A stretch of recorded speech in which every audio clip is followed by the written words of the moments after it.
いびきグッズを買い漁っている人に聞かない理由があります。いびきには複数タイプがあります。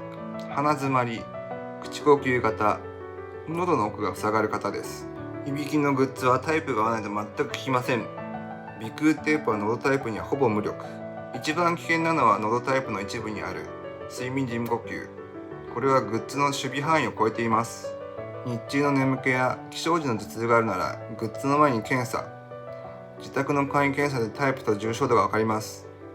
今までいびきグッズにいくら使いましたか？